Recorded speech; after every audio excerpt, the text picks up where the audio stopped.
Welcome to Calm, Sleepy Tales. I'm so glad you're here for tonight's story, an introduction to Widdersham. This is my first story about a whimsical town called Widdersham. As an introduction to the town, I wanted to bring you some cozy, whimsical lore snippets, each one adding a little charm and mystery to the town's history, people, and traditions. First, let's begin by letting go of the day and enjoy this moment of stillness. Find a comfortable position, let your head rest, and close your eyes. Take a slow, deep breath in and gently exhale. With each breath, imagine the air around you becoming softer, warmer, more peaceful. As you breathe, feel the tension in your jaw, your forehead, and your back begin to melt away. Let your hands rest. Let your feet soften. Feel your body begin to relax. Your shoulders, your arms, your legs slowly becoming heavier, as if they're sinking gently into the bed beneath you. Imagine the worries of the day slowly dissolving like mist in morning sunlight, drifting away, leaving only peace behind. You are safe. You are warm. You are exactly where you need to be. Let yourself surrender to this comfort, and when you're ready, we'll begin tonight's story.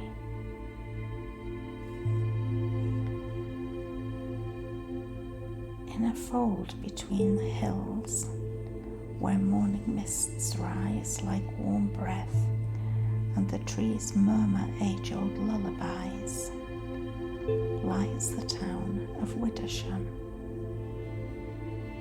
You won't find it on any common map, only in the creases of old ones, the kind tucked inside attic trunks or forgotten between the pages of dusty books.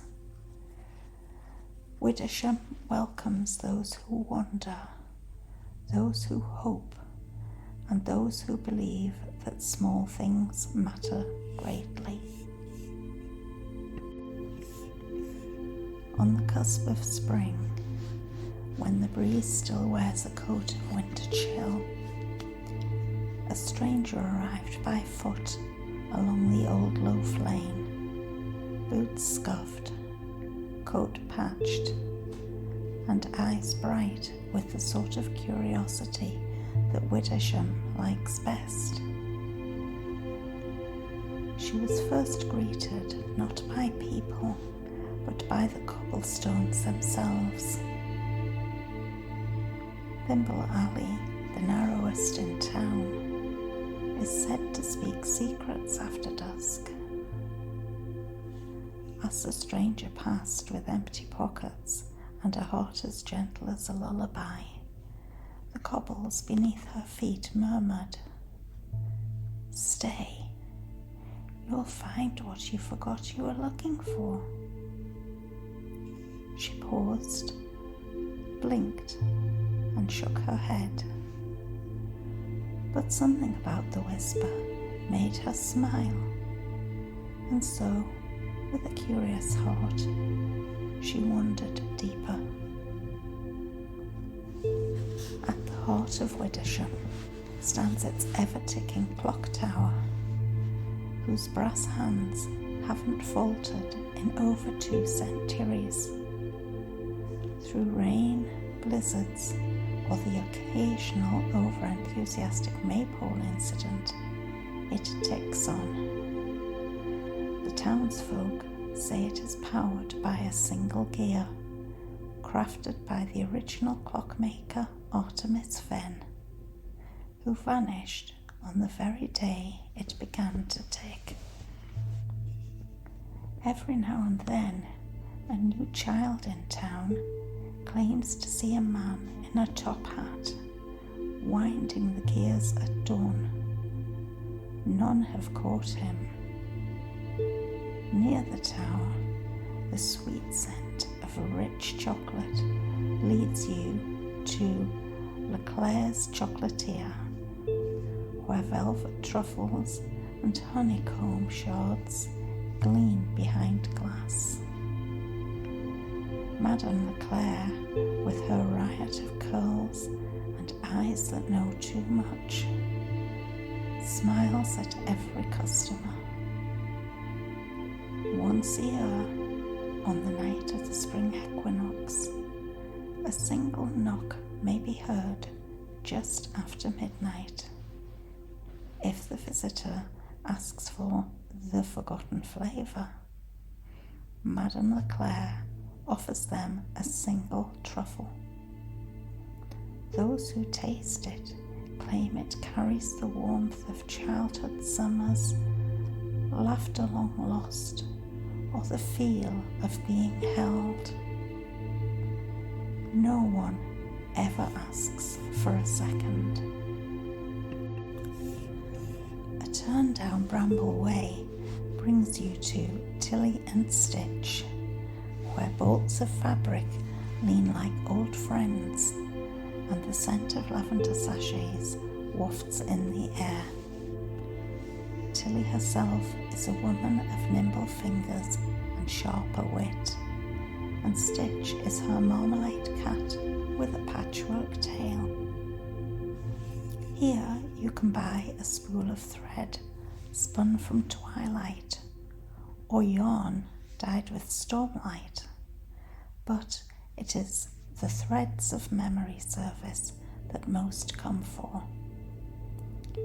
Tilly listens quietly to the customer's tale, selects her tools, and sews forgotten joys into scarves and shawls. Many have left the shop weeping softly with gratitude, unsure why. One old man returned months later, claiming that the scarf led him back to his song his mother once sang, a song he hadn't heard since he was a child. Further along the greenway sits the misty teacup, where the teapots are always hot and the tables are always occupied by those not in a rush. Miss Theodora Plum, known for her sharp fashion and gentle voice, oversees the establishment with the air of a kindly aunt who knows all your secrets but would never spill them. It is known that on quiet mornings, just as milk is poured into the tea, the surface will swirl and shift. Shapes emerge: a heart, a feather, an open door. Some laugh it off. Others cancel journeys, send letters, or take walks they might not have taken. More often than not, they are glad they did. Children adore snug nest toys, where marionettes twirl from the ceiling and soft plush creatures blink slowly when you look away.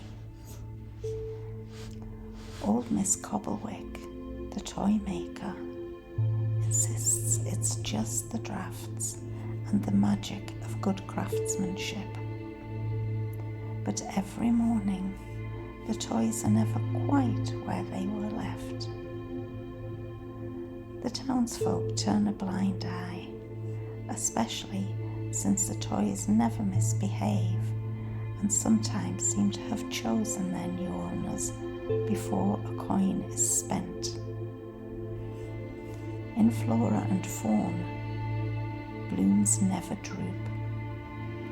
The florist, a graceful woman named Bryony Moss, is often found humming to her arrangements, which seem to perk up at her touch.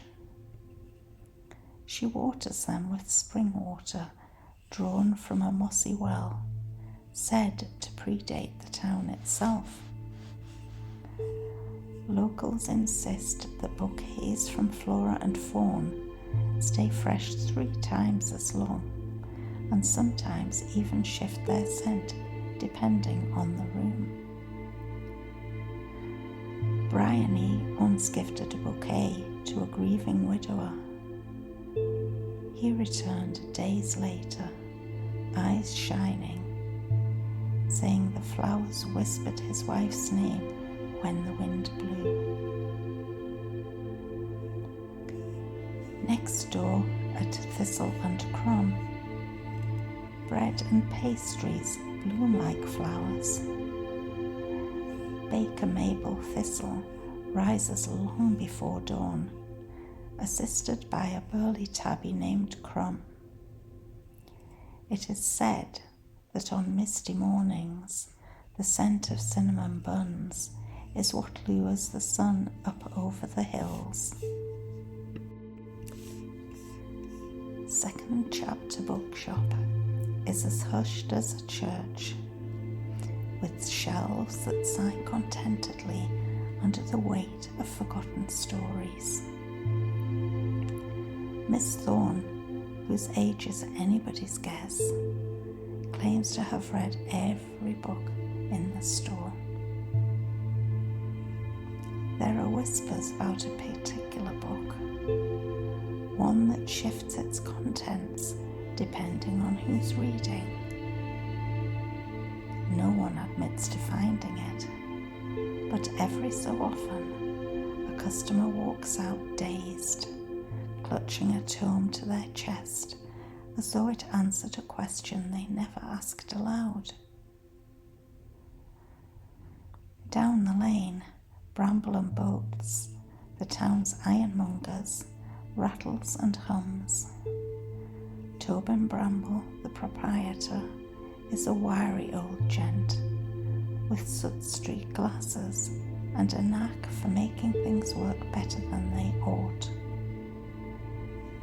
He sells lanterns that never dim, hinges that sigh happily, and locks that hum lullabies when latched. The children claim the shop snores at night. And once a year, on the night when the clocks are set back, Widdersham gathers by the slow-moving river. Every household prepares a lantern, some simple, some splendid. At dusk, the townsfolk walk quietly to the water's edge, their faces glowing in soft light. One by one, they release the lanterns, each bearing a wish, a goodbye, or a whispered secret. No one speaks. The river listens. Some say the lanterns drifted to the sea. Others believe they rise to the stars. A few insist they are collected by time itself. But the real magic is how everyone leaves lighter. And the stranger, the one who arrived just as spring peeked through the winter's curtain, she stayed. She took up a small cottage with ivy in its windows and opened a tiny shop called Porcelain and Pan, where kitchenware gleamed and crockery sang when tapped. The The townsfolk welcomed her in the way Widdersham always does, with quiet warmth and a sense that she had always been meant to be there. She never told them exactly why she came, but perhaps she didn't know herself until the cobblestones whispered. Now she joins the lost hour, sips tea at the misty teacup, and sometimes leaves truffles on the windowsill for the birds. She's still learning Widdersham, but then again, aren't we all? Because Widdersham is not just a place.